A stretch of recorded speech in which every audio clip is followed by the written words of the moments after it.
It's no secret that the fashion industry just seems to have its own little language. So today, we're gonna jump into the 10 primary terms that every fashion stylist uses so the next time that you're on set, you sound like a professional. Stay tuned.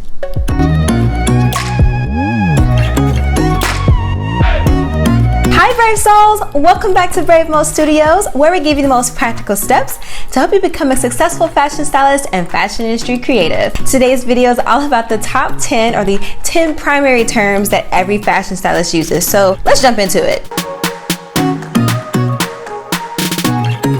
Number 1 is your pool day or the pool. Pool simply means shopping or pulling together the look for the photo shoot. The pool day refers to the day that you're going to go shopping. This is actually really important when it comes to your compensation. See, fashion stylists are usually paid by a day rate, not just for the day of the photo shoot, but also for the day that they go shopping and the day that they have to do returns to the showroom, the store, or wherever they pulled from. So your pool day is actually very imperative to keep note of. Sometimes it's one day, sometimes it's a week long. It depends on where the project is. Side note, you're probably wondering what stylists get paid on a day rate. So generally it can range anywhere from $350 a day, $350 a day to $2,000 a day, upwards of that. It can really range depending on the project and the type of company that you're working for.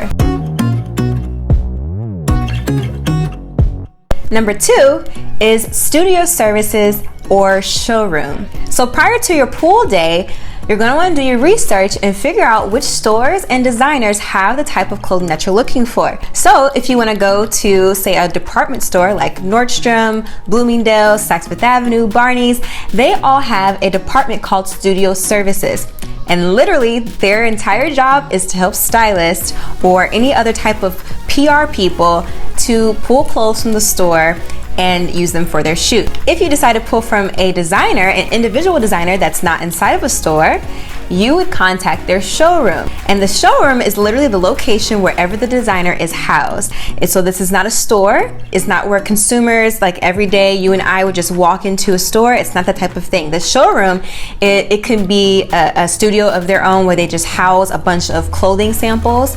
It can be the actual place that they design the clothing, but it's more of a warehouse, so to speak, than it is a store. So now you may be wondering, well, how do I contact studio services or the showroom? Well, that would be term number 3.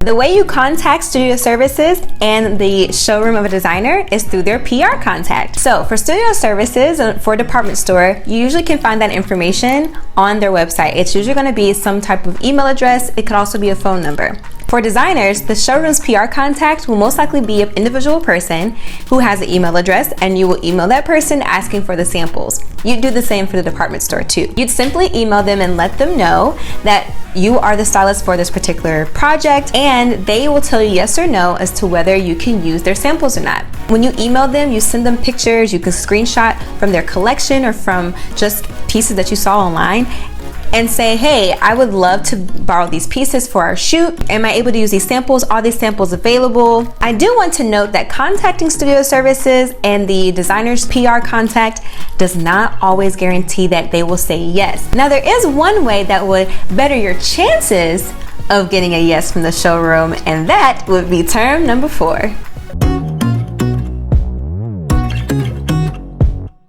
The way that you can better your chances of getting a yes from the showroom or from studio services is with a pull letter or a letter of responsibility, LOR. Another term for this letter also could be a commissioning letter. This will also help better your chances of getting the clothing for free. Let's break it down. So pull letters usually come from whomever is either producing the photo shoot that you're working on, or maybe even the fashion editor of the magazine that you're working on. The pull letter just simply states that you are who you say you are. Jessica is the fashion stylist of this particular shoot.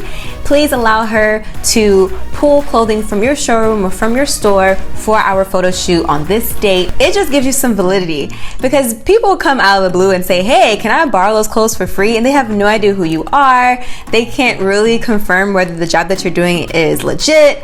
And this kind of of gives you a little bit of validity and just gives you extra backing. Side note, if you're trying to submit some of your work to a magazine, like a digital magazine, you can also ask them for a pull letter or for a LOR. The letter of responsibility also is really great because the brand wants to make sure that you're going to be responsible for any losses or damages to their clothing.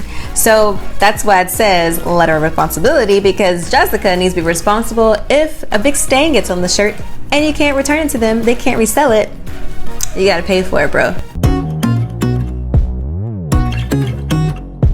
Number 5 is kit. If you haven't already, I don't know what you've been doing, sis, but it's okay, I forgive you. Make sure you watch What's in My Kit video so that you know all the basic items that you need in your first styling kit. This is simply the tool bag that you use to carry all of your stylist tools in. Your pins, your lint roller, everything. Click up here to watch What's in My Kit video if you need to know what goes inside of your stylist kit. Number 6 is on set. On set simply refers to the location that the photo shoot is being held, or just the photo shoot itself. So a stylist might say something like, "What time do you have to be on set tomorrow?" referring to the time they have to arrive to the photo shoot, which leads us to our next term. Number 7's term is call time and call sheet. The call sheet is a log that the producer usually puts together that shows the time that every single participant in the photo shoot needs to arrive. The call time is the time that you need to arrive. So it'll literally list the time for the photographer, the makeup artist, and the fashion stylist, or all of wardrobe department. Hey, arrive at 7:30 a.m. That's your call time. And side note, it is really imperative that you always arrive on time. I try to arrive even 15 minutes, maybe 30 minutes before my call time, because when the producer is putting together the schedule of the photo shoot, they're paying for the place, either the studio or the location that they're having the photo shoot at, and they have to end by a certain time. If everyone's not there on time, they can't end on time, and you're costing them money, and they will not call you back. A fashion stylist and any other fashion creative on that set that arrives at their call time consistently definitely helps to guarantee that they'll hire you again. So make sure you're on time, okay? Obey the call time.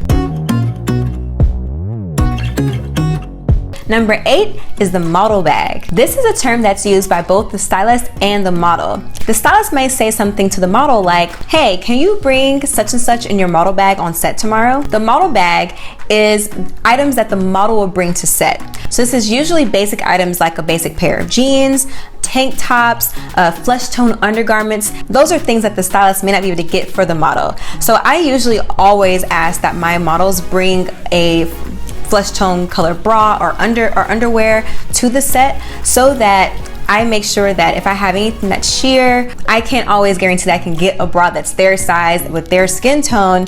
That's something kind of particular that the model should have on their own. Don't worry, models all know this terminology and they know to bring basic things like this. And you can also ask them to bring a basic pair of pumps, things like that. So if you brought shoes to the shoot, sometimes the shoes may not fit. Well, the model has some that will definitely fit, and you can use those to swap them out. And number 9, last looks or jumping in. Last looks or jumping in refers to when the fashion stylist or hair and makeup artist does a last check over just to make sure that the look looks exactly the way they need it to before the photographer starts shooting. Last looks is more popularly used for movie sets and TV shows because they won't have chances, unlike a photo shoot, where they can just jump in and adjust things as needed. In a television show recording or a movie, they kind of have to let the people move, the actors move, and they can't really be in there fixing the clothing to make it look perfect. It needs to be more realistic anyway. So what they do is last looks just before they begin to start shooting a scene to make sure that the look looks exactly the way it's supposed to. On a photo shoot, it's usually more imperative that the clothing looks perfect because you're usually advertising whatever's on the model's body. So you just tell the photographer, "Hey, I'm jumping in really quick." If you see the collar kind of flipped a weird way, if the earring is twisted, things like that. Side note, never ever ever fix or do last looks or jump in if you see something wrong with the hair and the makeup. That is not our job as fashion stylists. You always go to the hair and makeup artist and say, "Hey, it looks like her mascara is a little smudged there."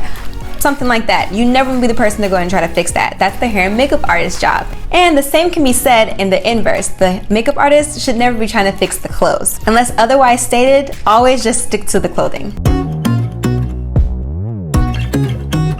And number 10 is your book. The book is just a proper term for your portfolio or portfolio website. You also want to have your work examples laid out in a very concise and neat manner, and usually on a website or some type of digital program. I do want to say that Instagram does not count as your book. That is just a place to share your work, not a place to present your work. So you would never go into your interview and pull up your Instagram. Not okay. Although you should not formally present your work on Instagram, putting a link to your book is great.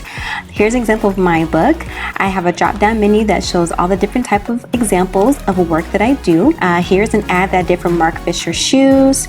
There's also some examples of work that I did while assisting Pamela Shepard on the coolest TV show ever, The Rundown with Robin Thede.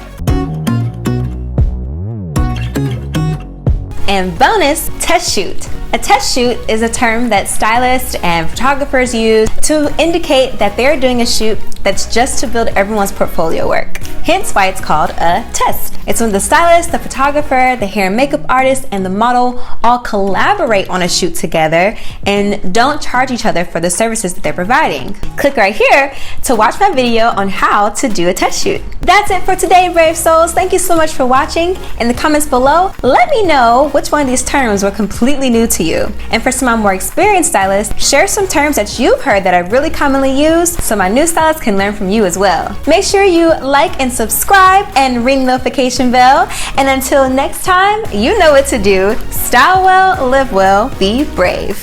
Peace.